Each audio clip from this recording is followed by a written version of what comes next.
இறை இயேசுவில் பிரியமுள்ள மாதா தொலைக்காட்சியின் அனைத்து நிகழ்ச்சிகளையும் ஆவலோடு பார்த்து கொண்டிருக்கிற அன்பு நேயர்கள் அனைவருக்கும் இனிய இரவு வணக்கம். இந்த நாள் உங்களுக்கு ஓர் இனிய நாளாக அமைந்திருக்கும் என்று நினைக்கிறேன். இன்றும் ஓர் அருமையான சிந்தனையைத்தான் நான் உங்களோடு பகிர்ந்து கொள்ள ஆசைப்படுகிறேன். கடவுளால் படைக்கப்பட்ட நாம் ஒவ்வொருவரும் மகிழ்ச்சியாக வாழ வேண்டுமென்றால் நம் உடலும் உள்ளமும் நலமாயிருக்க வேண்டும். உடலிலும் உள்ளத்திலும் உறவிலும் நலம் பெற வளம் பெற மனம் என்ற ஒன்றை சரி செய்தாலே போதும் என்பதை புரிந்து கொள்ள வேண்டும். தேவையில்லாத காரியங்களை நம் மனதில் போட்டு சிந்தித்துக் கொண்டிருந்தோம் என்றால் மனம் தூய்மையாக இருக்க வாய்ப்பில்லை. எனவே மனதை தூய்மையாக வைத்துக் கொள்ள நம்மால் முடிந்தவற்றை செய்வோம்.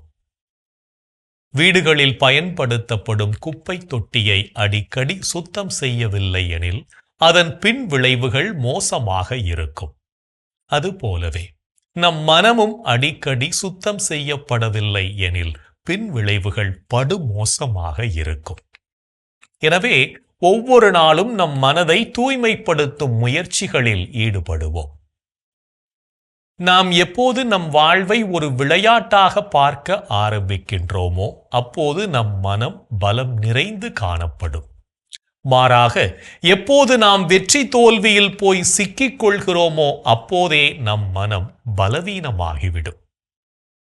நாம் வெற்றி தோல்வியை பற்றி கவலைப்படாமல் இருக்கின்ற போது நம் மனம் மிகவும் வலிமை நிறைந்து காணப்படுகிறது.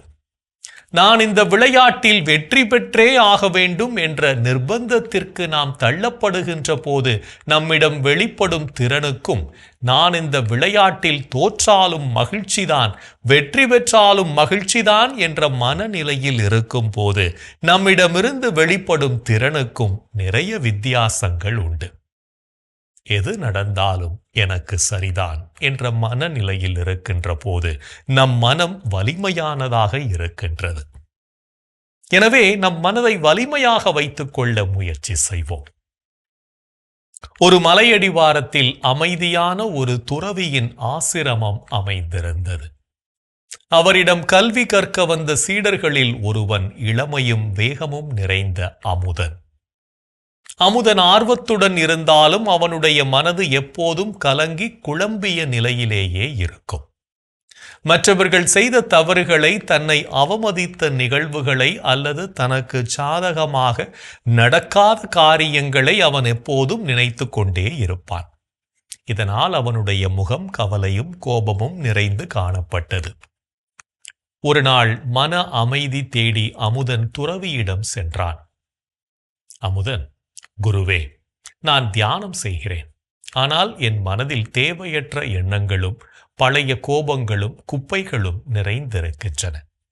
என்னால் நிம்மதியாக இருக்க முடியவில்லை. என் மனதை தூய்மையாக வைத்துக் கொள்வது எப்படி என்றான். துறவி சிரித்தவாறே அவனை பார்த்தார். வா அமுதா, உனக்கு ஒரு பாடம் கற்றுத்தருகிறேன் என்று அவர் அமுதனுடன் ஆசிரமத்திற்கு பின்னால் உள்ள ஒரு குளத்திற்கு அவனை அழைத்துச் சென்றார். அக்குளத்தின் நீர் எப்போதும் தெளிந்த நிலையில் இருக்கும். அங்கிருந்த ஒரு வெண்கல பாத்திரத்தில் நீரை அள்ளும்படி அமுதனிடம் கூறினார். அமுதன் குனிந்து பாத்திரத்தில் நீரை எடுத்தான். துறவி பாத்திரத்தை சுட்டி காட்டி, அந்த நீர் அமைதியாகவும் தூய்மையாகவும் இருக்கிறதா என்று கேட்டார். அமுதன், ஆம் குருவே, மிகவும் தெளிவாகவும் தூய்மையாகவும் இருக்கிறது என்றான்.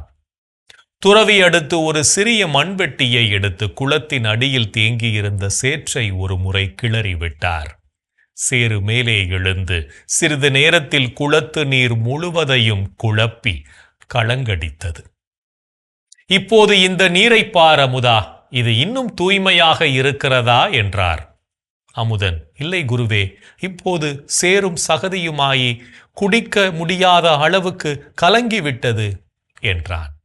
இதுதான் உனது மனம். உன் மனம் இயற்கையாகவே தெளிந்த நீர் போல தூய்மையானதுதான். ஆனால் நீ பழைய கோபங்கள், கவலைகள், வீணான நினைவுகள் என்ற சேற்றை அடிக்கடி கிளறி விடுகிறாய். நீ கிளறி குழம்பும் போது மனதின் தெளிவு மறைந்து எல்லாம் குழப்பமாக தெரிகிறது. எனவே நமக்குள்ளாக கண்டவற்றையும் போட்டு குழப்பிக் கொள்ளாமல் தெளிந்த தூய்மையான மனதோடு நம்மை வைத்துக் கொள்ள கற்றுக்கொள்வோம். இன்றைய தினத்தை எடுத்துக்கொள்வோம். இந்த நாள் முழுவதும் நாம் நமது மனதை தூய்மையாக வைத்துக் கொண்டோமா என்று யோசித்து பார்ப்போம். மேலும் இந்த நாளில் நமது செயல்பாடுகள் எப்படிப்பட்டதாக இருந்தது என்று நம்மையே நாம் கேட்டு பார்ப்போம்.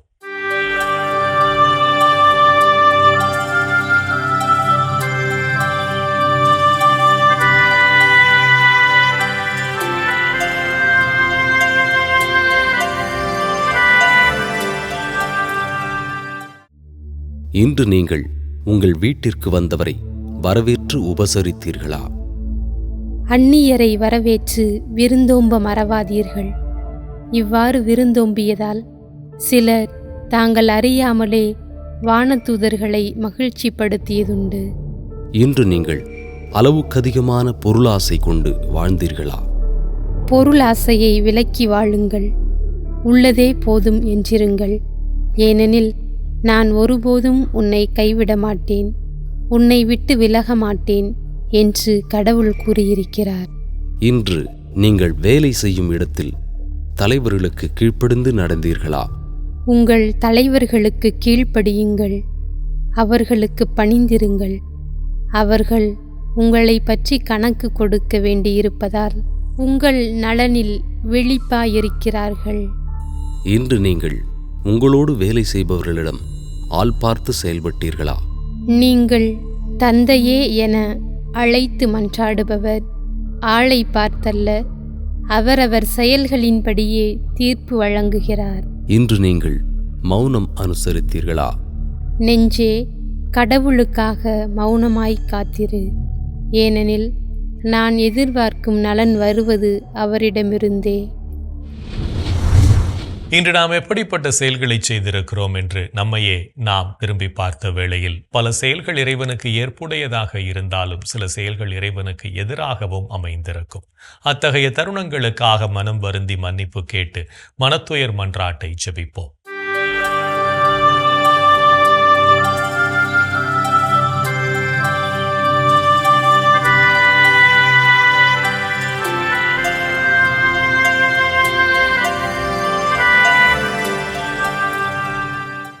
எல்லாம் வல்ல இறைவனிடமும் சகோதர சகோதரிகளே உங்களிடமும் நான் பாவி என ஏற்றுக்கொள்கிறேன்.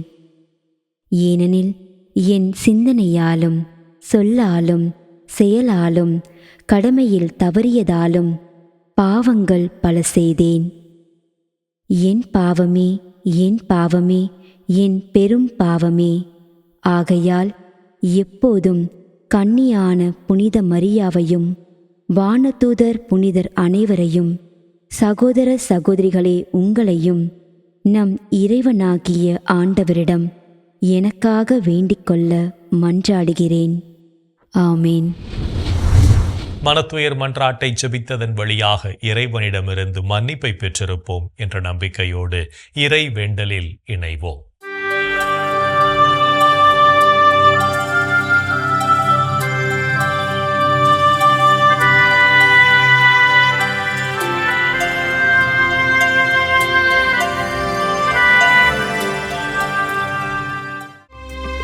இறைவா, இறைவா, எமக்கு துணை புரிய வாரும்.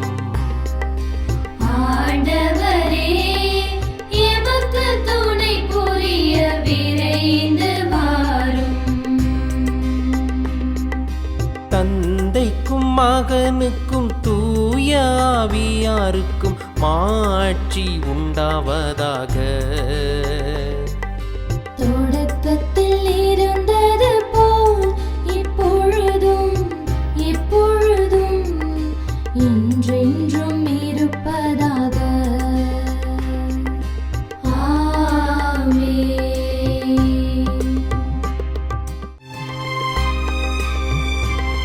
என் ஆண்டவரே, என் கடவுளே, பகலில் கதறுகிறேன், இரவில் முன்னிலையில் புலம்புகிறேன். என் ஆண்டவரே என் கடவுளே, பகலில் கதறுகிறேன். இரவில் முன்னிலையில் புலம்புகிறேன்.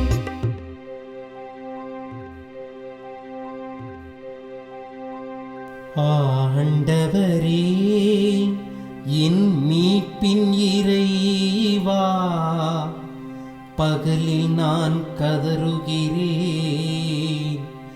இரவில் உமது முன்னிலையில் புலம்புகின்றேன். என் மன்றாட்டு திருமுன் வருவதாக. என் கூக்குரலுக்கு செவி சாய்த்தருளும். ஏனெனில் என் உள்ளம் துன்பத்தால் நிறைந்துள்ளது. என் உயிர் பாதாளத்தை நெருங்கிவிட்டது. படுகுழிக்குள் இறங்குவோருள் ஒருவராக நானும் கணிக்கப்படுகின்றேன். வலுவற்ற மனிதர் போலானே. இறந்தோருள் ஒருவராக கைவிடப்பட்டேன். கொலையுண்டு கல்லறையில் கிடப்பவர் போலானேன். அவர்களை நீர் ஒருபோதும் நினைப்பதில்லை. அவர்கள் உமது பாதுகாப்பினின்று அகற்றப்பட்டார்கள். ஆழமிகு படுகொலிக்குள் என்னை தள்ளிவிட்டேன். காரிருள் பள்ளங்களுக்குள் என்னை கைவிட்டு விட்டேன். உமது சினம் என்னை அழுத்துகின்றது. அலைகள் அனைத்தாலும் என்னை மூழ்கடிக்கின்றேன். எனக்கு அறிமுகமானவர்களை என்னை விட்டு விலகச் செய்தீர். அவர்களுக்கு என்னை அருவருப்பாக்கினீர். நான் வெளியேற இயலா வண்ணம் அடைபட்டுள்ளேன். துயரத்தினால் என் கண் மங்கி போயிற்று. ஆண்டவரே, நாள்தோறும் உம்மை மன்றாடுகின்றேன். உம்மை நோக்கி என் கைகளை கோப்புகின்றேன். இறந்தோர்க்காகவா நீர் வியத்தகு செயல்கள் செய்வீர்? கீழுலகின் நாவிகள் எழுந்து உம்மை புகழுமோ? கல்லறையில் உமது பேரன்பு எடுத்துரைக்கப்படுமா? பாதாளத்தில் உமது சொல்லுறுதி அறிவிக்கப்படுமா? இருட்டினில் அருஞ்செயல்கள் அறியப்படுமா? மறதி உலகில் நீதி நேரி உணரப்படுமா? ஆண்டவரே, நானோ உம்மை நோக்கி கதறுகின்றேன். காலையில் உம்மை நோக்கி மன்றாடுகின்றேன். ஆண்டவரே, என்னை ஏன் தள்ளிவிடுகின்றீர்? என்னிடமிருந்து உமது முகத்தை ஏன் மறைக்கின்றீர்? இளமை முதல் நான் துன்புற்று மடியும் நிலையில் உள்ளேன். உம்மால் வந்த பெருந்திகளால் தளர்ந்து போனேன். உமது வெஞ்சினம் என்னை மூழ்கடிக்கின்றது. அச்சம் தரும் தாக்குதல்கள் என்னை அழிக்கின்றன. அவை நாள் முழுவதும் வெள்ளப்பெருக்கென என்னை சூழ்ந்து கொண்டன. அவை எப்பக்கமும் என்னை வளைத்து கொண்டன. என் அன்பரையும் தோழரையும் என்னை விட்டு அகற்றினீ.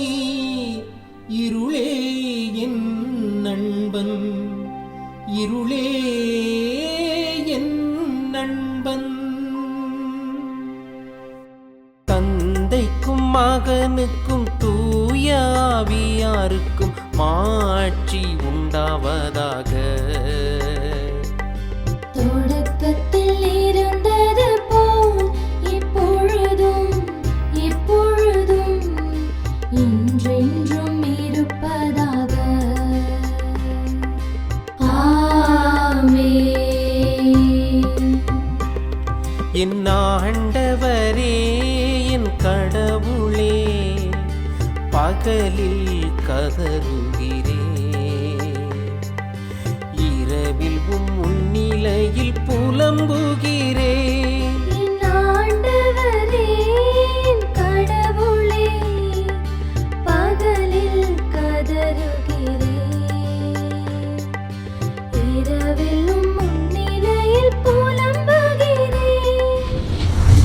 இறைவனின் உடனிருப்பு இந்த இரவு பொழுதிலும் நம்மை பாதுகாத்து வழி நடத்தும் என்ற நம்பிக்கையை இறை வேண்டலின் வழியாக பெற்றுக்கொண்ட நாம் இப்போது நாளைய வாசகங்களுக்கு செவிமடுப்போம்.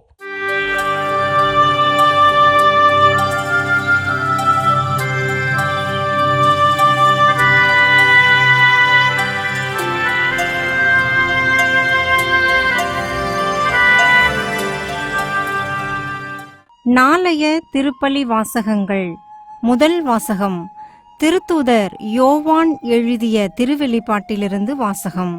அதிகாரம் 7, இறை வார்த்தைகள் 2 முதல் 4 மற்றும் 9 முதல் 14 முடிய.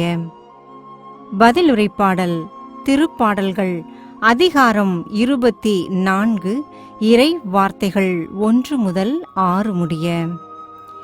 இரண்டாம் வாசகம் திருத்தூதர் யோவான் எழுதிய முதல் திருமுகத்திலிருந்து வாசகம். அதிகாரம் 3, இறை வார்த்தைகள் 1 முதல் 3 முடிய. மத்தேயு எழுதிய தூய நற்செய்தியிலிருந்து வாசகம். அதிகாரம் 5, இறை வார்த்தைகள் 1 முதல் 12 முடிய.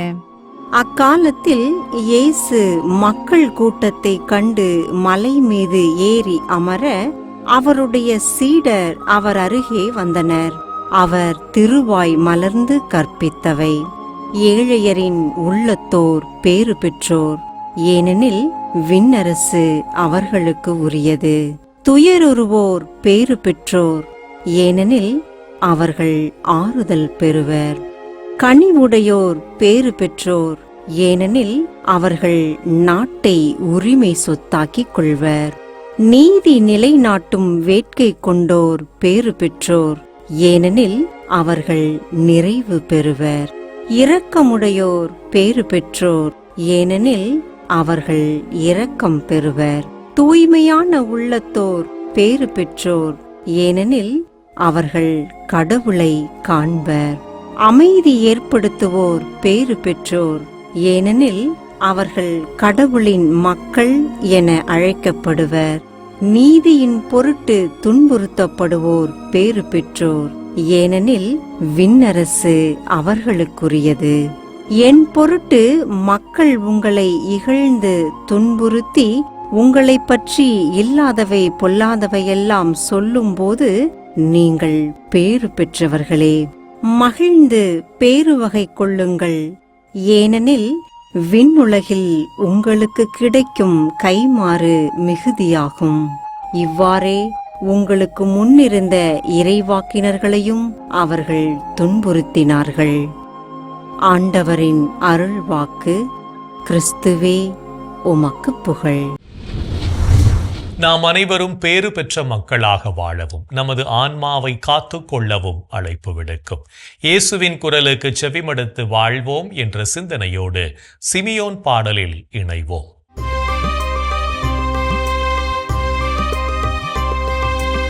ஆண்டவரே, ஆண்டவரே, நாங்கள் விழித்திருக்கும் போது எங்கள் எங்களை காத்தருளும்.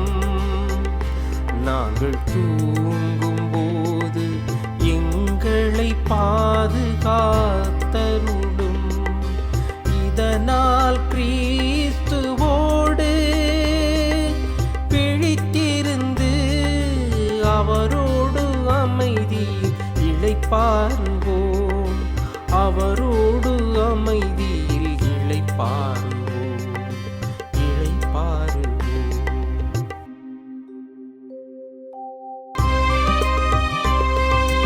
ஆண்டவரே, ஆண்டவரே, உமது சொற்படி உம்மடியான் என்னை இப்போது அமைதியுடன் போகச் செய்கின்றீர். ஏனெனில் மக்கள் அனைவரும் காணுமாறு நீர் ஏற்பாடு செய்துள்ள உமது மீட்பை என் கண்கள் கண்டு கொண்டன. இம்மீட்பே பிற இனத்தாருக்கு வெளிப்பாடு அருளும் மொழி. இதுவேவும் மக்களாகிய இஸ்ராயேலுக்கு பெருமை. இஸ்ராயேலுக்கு பெருமை. இஸ்ராயேலுக்கு பெருமை. தந்தைக்கும் மகனுக்கும் தூய ஆவியாருக்கும் மாட்சி உண்டாவதாக. தொடக்கத்தில் இருந்தது போல் இப்பொழுதும் எப்பொழுதும் என்றென்றும் இருப்பதாக.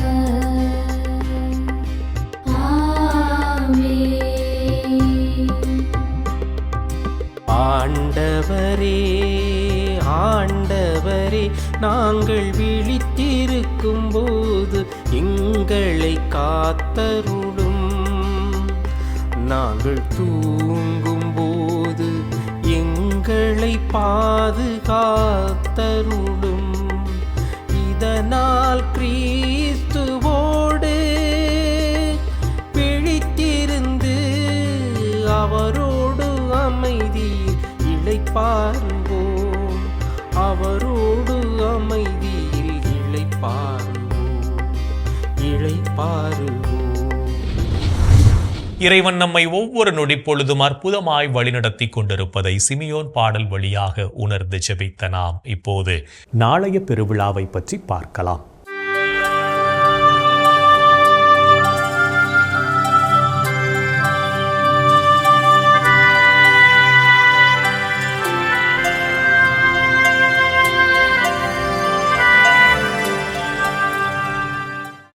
நவம்பர் 1 புனிதர் அனைவரின் பெருவிழா. திருச்சபையினால் அறிவிக்கப்பட்ட புனிதர்களையும் அறிவிக்கப்படாமல் தூயவர்களாக வாழ்ந்து மரித்தவர்களை நினைவு கூறும் விழாவே அனைத்து புனிதர்களின் பெருவிழா. கத்தோலிக்க கிறிஸ்தவர்கள் ஆண்டவர் இயேசுவின் கட்டளைகளை கடைபிடித்து தூயவராக வாழ்ந்து கிறிஸ்துவுக்கு சான்று பகர வேண்டும் என்பதை அறிவுறுத்தவே இப்பெருவிழா கொண்டாடப்படுகிறது.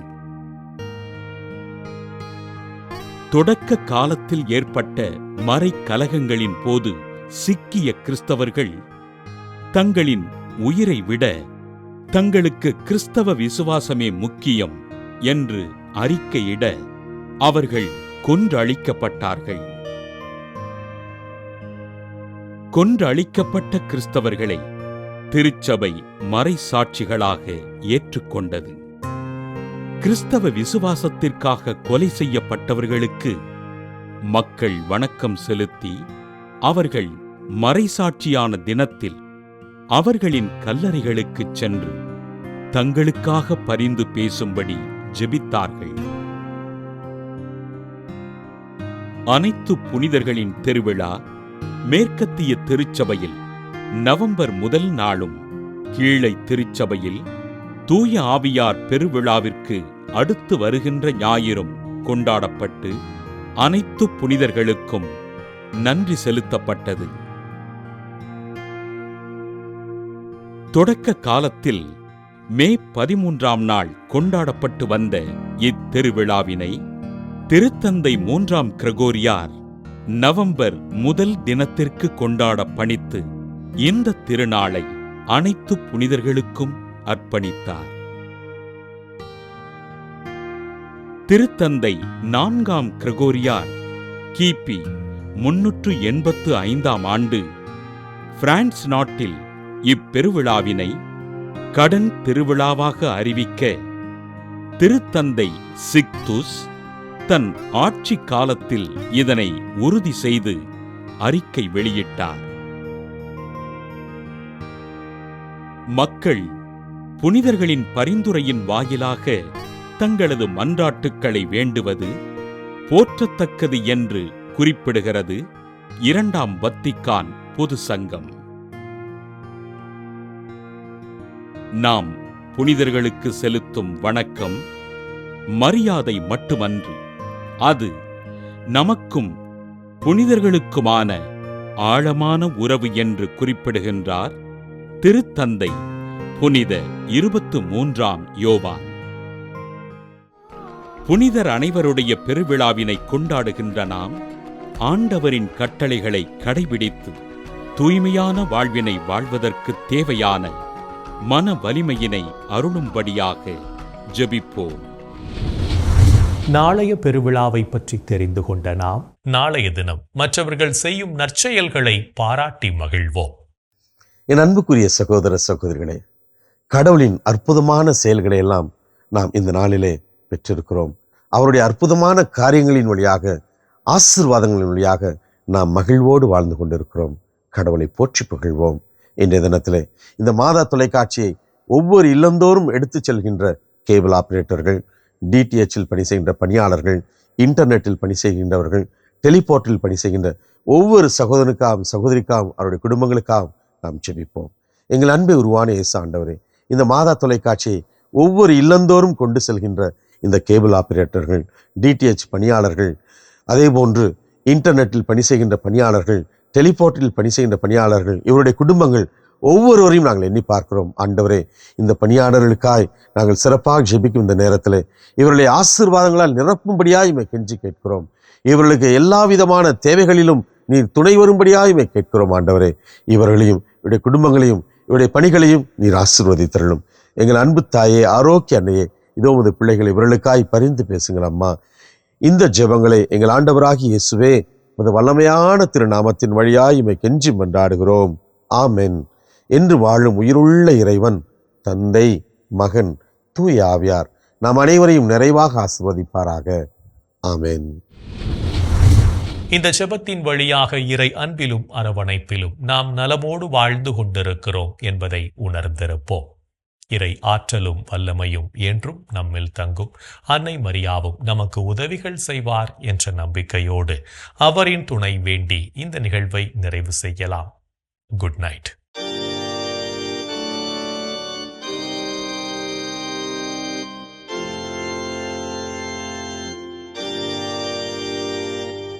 வாழ்க அரசியே, தயை மிகு அன்னையே, வாழ்வே இனிமையே, தஞ்சமே வாழ்க, தாயகம்